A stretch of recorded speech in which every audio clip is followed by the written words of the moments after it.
ఈ రాష్ట్రంలో real time governance అని పెట్టి ఆర్టీజీఎస్ ఒక సంస్థను తీసుకొచ్చి ఆ ఆర్టీజీఎస్ సంస్థ ద్వారా సామాజిక సర్వే నిర్వహిస్తున్నామని చెప్పి కేంద్ర ప్రభుత్వ అధీనంలో ఉన్నటువంటి రాష్ట్ర ప్రభుత్వం దగ్గర ఉన్నటువంటి ఆధార్తో వాటిని మీరు కలిపి తెలుగు ప్రజల యొక్క జీవితాలకే భద్రత లేకుండా పోయింది ఈ రాష్ట్ర ప్రభుత్వంలో. ఈ ఆర్టీజీఎస్ సంస్థ అధికారికంగా రాష్ట్ర ప్రభుత్వంలో ప్రభుత్వ సెక్రటరియట్లో జవాబుదారీతనం ఉన్నటువంటి చీఫ్ సెక్రటరీ కింద పనిచేసేటువంటి వ్యవస్థలో 2000 మంది దాదాపుగా ఉద్యోగస్తులుంటే ఒక్క ఆర్టీజీఎస్ అనేటువంటి ప్రైవేట్ సంస్థలో ప్రభుత్వం భాగస్వామ్యం ఉన్నటువంటి సంస్థలో ఇవాళ దాదాపుగా ఒక ప్రైవేట్ కార్వే అనేటువంటి ఒక సంస్థకి ఇచ్చి దాదాపుగా 16-1700 మందిని ప్రైవేటు ఉద్యోగస్తులను ఏర్పాటు చేసి ప్రభుత్వ ధనాన్ని ప్రజాధనాన్ని దోచుకుంటూ ఈ ఆర్టీజీఎస్ సంస్థ ద్వారా ప్రజా సాధికారిక సర్వే పేరుతో ఆధార్ డేటాను లింక్ చేసి ఈ మొత్తాన్ని ఐటీ గ్రిడ్ అనేటువంటి దానికి అమ్ముకున్నటువంటి వ్యవస్థ ఇవాళ ఈ రాష్ట్ర ప్రభుత్వంలో ఉంది. కాబట్టి దేవుడికే భద్రత లేని సందర్భంలో ఆంధ్రప్రదేశ్లో తెలంగాణ ప్రాంతంలో ఉన్న తెలుగు ప్రజల యొక్క జీవితాలకు కూడా భద్రత లేకుండా పోయింది. ఇటీవల 1-2 పత్రికల్లో చూశాను. ఆధార్ డిప్యూటీ డైరెక్టరే స్టేట్మెంట్ ఇచ్చాడు, మీరేం మాట్లాడతారని. ఇవాళ దానికి జవాబుగా చెప్పాల్సిన అవసరం ఉంది. ఆధార్ సంస్థకు సంబంధించినటువంటి డిప్యూటీ డైరెక్టర్ ఆయన చెప్పిన వర్షన్ కేంద్ర ప్రభుత్వ అధీనంలో ఉన్నటువంటి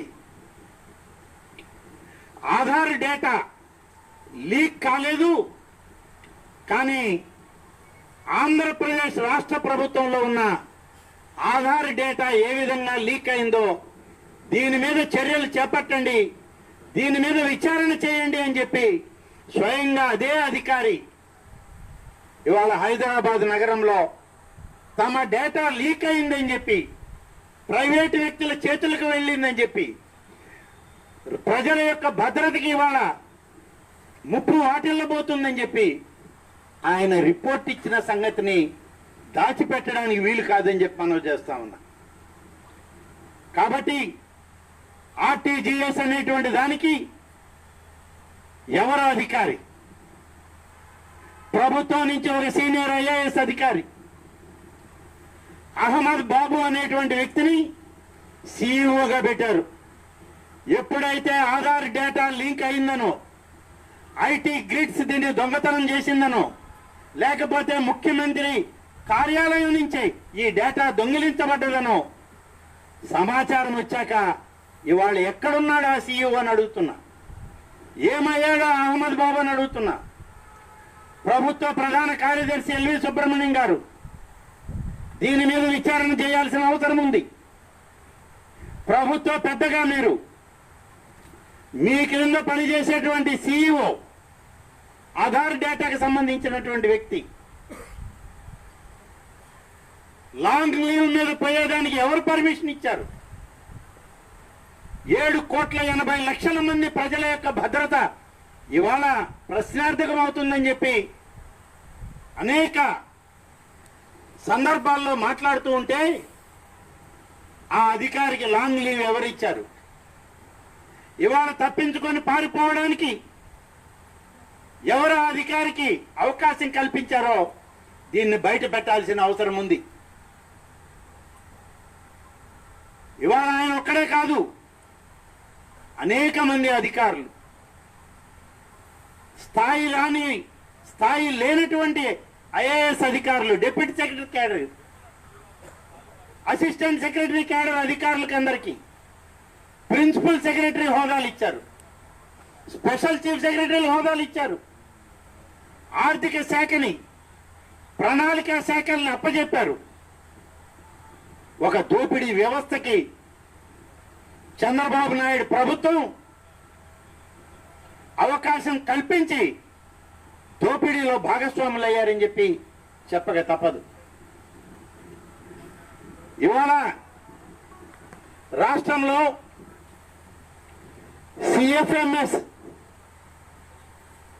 సిఎఫ్ఎంఎస్ అనేటువంటి వ్యవస్థని మేము చాలా గొప్పగా తీసుకొచ్చామని చెప్పి యనమల రామకృష్ణుడు గారు గతంలో మీడియా సమావేశాల్లో చెప్పారు. దానికి అయిన ఖర్చు, ఆ సాఫ్ట్వేర్ తేవడానికి దాదాపు 4,450 కోట్ల రూపాయలు ఖర్చు అయిందన్న. పాపం అటువంటి ఆర్థిక మంత్రి సిఎంఎఫ్ఎస్ సిస్టమ్ని తీసుకొచ్చిన ఆయన ఉమ్మడి ఆంధ్రప్రదేశ్లో కూడా ఈ సిఎంఎఫ్ఎస్ సిస్టమ్ ఆ రోజు కూడా ఉంది. ఆ రోజు మేమందరం కూడా ఆ సిస్టంలో పనిచేసిన వాళ్ళని.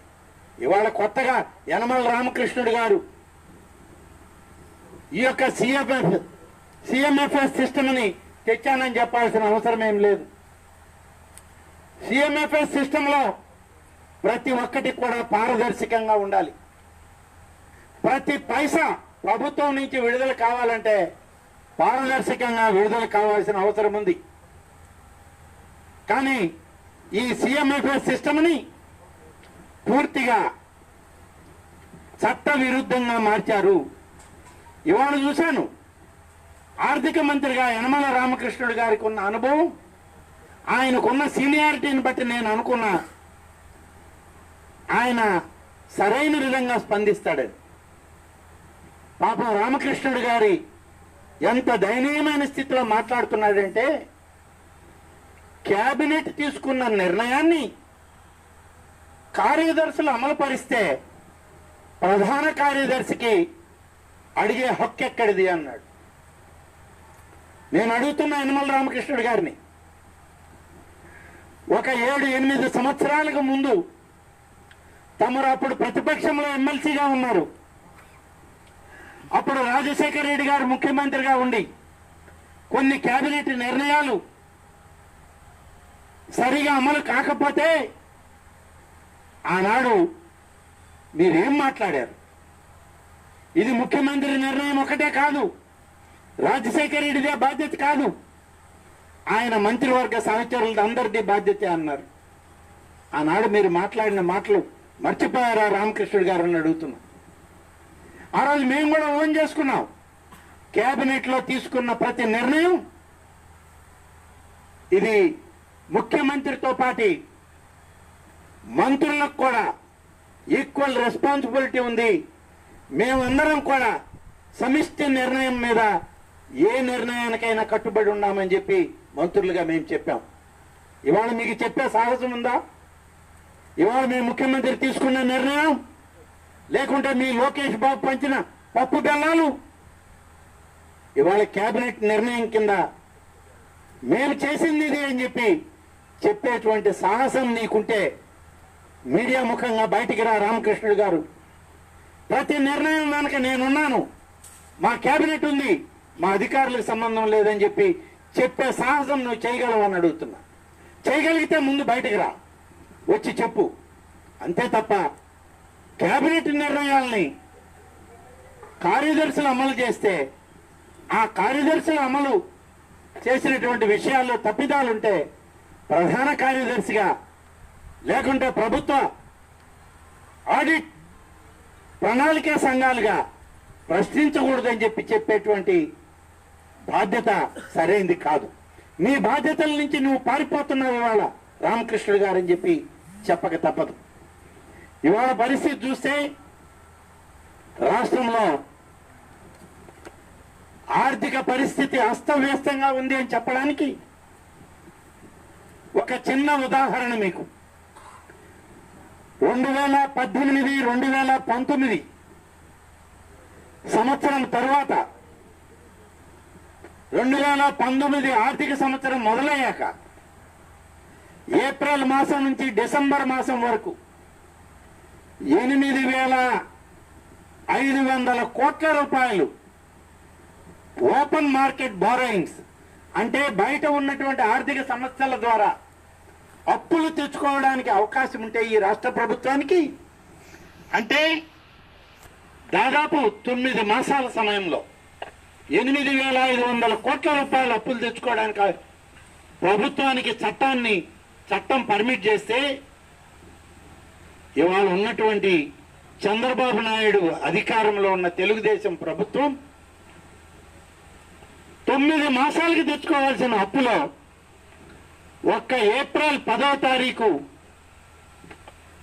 ఒక్క నెలలో ఒక్క తేదీలో 5,000 కోట్ల రూపాయలు ఓపెన్ మార్కెట్ బారోయింగ్స్ తీసుకొచ్చారని అంటే ఎంత ధనాన్ని దుర్వినియోగం చేయడానికి తమ పరిపాలన చివరి దశకు వచ్చిందని తమ పరిపాలనలో దోపిడీని ఇంకా కొనసాగించడానికి 5,000 కోట్ల రూపాయలు ఒకే రోజు విత్డ్రా చేశారు ఓపెన్ మార్కెట్ బారోయింగ్స్ లో అని చెప్పి ఈ సందర్భంగా చెప్పాల్సిన అవసరం ఉంది. Please subscribe Mirror TV.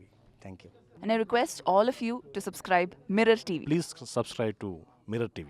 Thank you. Please subscribe Mirror TV. Please subscribe Mirror channel. Please subscribe to Mirror TV.